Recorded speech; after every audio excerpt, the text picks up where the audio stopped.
کہ جی ہم مذاکرات کے لیے تیار ہیں. اور مریم نواز نے یہ بھی کہا ہے کہ اسٹیبلشمنٹ کے لوگ ہمارے ساتھ رابطے میں ہیں, براہ راست نہیں, ہمارے لوگوں کے ساتھ رابطے میں ہیں. اور پھر وہ زبیر صاحب کی ملاقات بھی تو ہوئی تھی نا, وہ 40 سالہ یارانہ جو اچانک جاگ گیا تھا, تو وہ ظاہر ہے وہ ایسے نہیں تھا, وہ پیغام رسانی تھی. اور اس میں بعد میں جو بھی ہو, مطلب بات اگر نہیں بنتی ہوتی تو نہیں بنتی. تو اب جو مریم نواز نے کی ہے بات, اس میں ایک چیز جس کا میرا نواز شریف کے ساتھ براہ راست اس پر سوال جواب ہوئے تھے میرے. سیفما کا پروگرام تھا, میاں نواز شریف صاحب اس وقت اپوزیشن میں تھے, پیپلز پارٹی کی حکومت تھی, جلاوطنی ختم کر کے آئے تھے, پنجاب میں ان کی حکومت تھی, سیفما کا پروگرام تھا. وہاں پر نواز شریف صاحب نے کہا تھا کہ فوج اور عدلیہ سمیت تمام اسٹیک ہولڈرز کے ساتھ مل کر بات کرنی چاہیے. میں نے کہا تھا کہ اسٹیک ہولڈر تو پارلیمنٹ ہوتی ہے, پارلیمنٹ کے علاوہ تو کوئی جمہوریت میں کوئی اسٹیک ہولڈر ہوتا ہی نہیں ہے.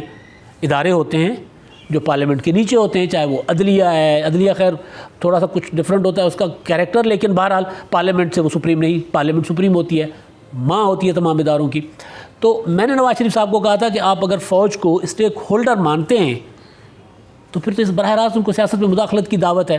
بہرحال 2-3 طنز سوالوں کے تیز سوالوں پر تند و تیز سوال ہوئے میرے. نواز شریف صاحب کا جو جواب آنا تھا آیا, پھر وہ ہمارے سینئر امتیاز عالم صاحب انہوں نے مجھے اشارہ کیا کہ بیٹا بس, میں چپ کر گیا, ٹھیک ہے سوال میرے تھے.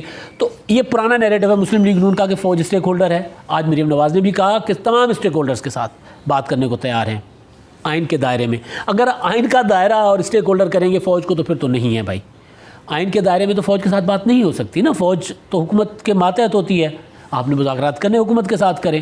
اور آپ آرمی چیف کو اگر جب یہ کہہ رہے ہیں کہ اپنے باس کو عمران خان کو گھر بھیجیں, کیونکہ وہ ماضی میں ہوتا رہا ہے, باس کو ہتھکڑیاں بھی لگتی رہی ہیں, تو خیر تو یہ تو ہے اصولی طور پر بات غلط جو مریم نواز نے کی ہے. لیکن گراؤنڈ ریئلٹی یہ ہے کہ پاکستان میں انہی کے ساتھ مذاکرات ہوتے ہیں. حقیقی قوت جو ہے وہ پاکستان میں انہی کو مانا جاتا ہے. اب مشرف کا مارشل لاء تھا, بے نظیر بھٹو صاحبہ اس کے خلاف تحریک چلا رہی تھی, اور وہ جو این آر او ہے مشہور زمانہ, اس کو لوگ جو بھی کہیں وہ این آر او پاکستان میں جمہوریت کی بنیاد تھا. اب اس کو بونے ٹائپ لوگ جو ہیں اس پہ بیسک اپنی وہ جو ہوتی ہے نا مقبول اس کے لیے پاپولر نیریٹو کے پیچھے جانے والے لوگ.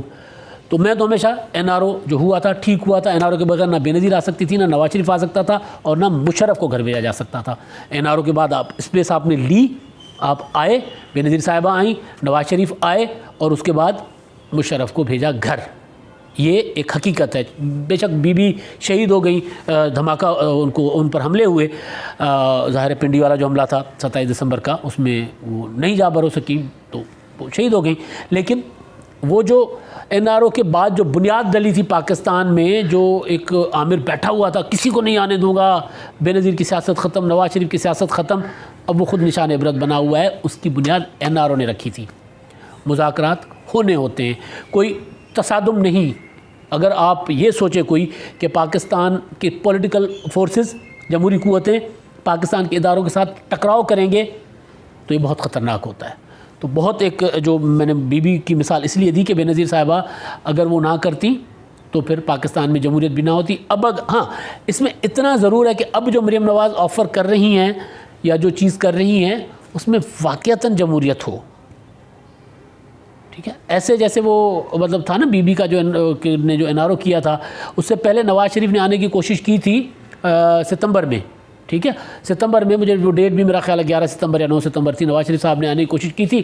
اسلام آباد سے ان کو لپیٹ کے واپس بھیج دیا تھا مشرف نے. 18 اکتوبر کو بی بی آئی تھی, اور اس کے بعد پیچھے پیچھے نواز شریف بھی آ گئے تھے, کیونکہ مشرف بی بی کے آنے سے مشرف پر پریشر پڑا تھا. مشرف کمزور ہو گیا تھا, بی بی کی کراچی لینڈنگ کے ساتھ ہی کمزور ہو گیا تھا.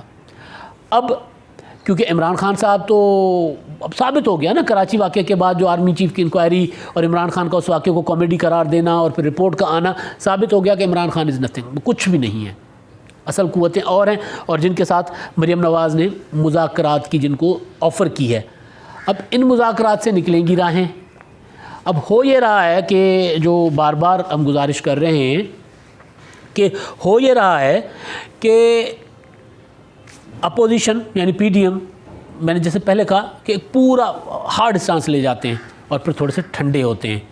تاکہ کہیں آ کے سگنلنگ ہوتی ہے نا بیسیکلی سیاست میں، مطلب وہی 2-2-4 کا پہاڑا نہیں ہے کہ آپ بس سیدھا کر لیں، نہیں، اس میں سگنلنگ ہوتی ہے، ہو رہی ہے، پہلے دن سے تھی، پی ڈی ایم کے قیام کے وقت تھی، نواز شریف کے رابطے تھے، پھر نواز شریف نے روک دیے، پھر دوبارہ اب مریم نے اون کیا ہے کہ ہمارے رابطے ہیں، اور ظاہر ہے وہ حکومت کے ساتھ نہیں ہے۔ اب عمران خان جس طرح ایک فرسٹریٹڈ اسٹیٹمنٹس دے رہے ہیں یا جس طرح ان کے وزراء کے بیانات ہیں، تو اس سے یہی لگ رہا ہے کہ وہ جو ہے وہ ان کو پتہ چل گیا ہوا ہے کہ ہو کیا رہا ہے پیچھے۔ اب جو اصل چیز ہے جو گزارش کرنی ہے کہ مریم نواز کا انٹرویو تو بڑا طویل ہے، اس میں انہوں نے کئی باتیں کی ہیں، کراچی والے معاملے بھی بات کی ہے، بہت سی چیزیں ہیں، لیکن جو امپورٹنٹ نقطہ وہ یہی تھا کہ انہوں نے فوج کو مذاکرات کی پیشکش کی ہے یا آمادگی کا اظہار کیا ہے کہ فوجی قیادت کے ساتھ مذاکرات ہو سکتے ہیں، اور مریم ظاہر ہے یہ اپنے والد صاحب کی مرضی کے بغیر تو اتنی بڑی پیشکش نہیں کریں گی۔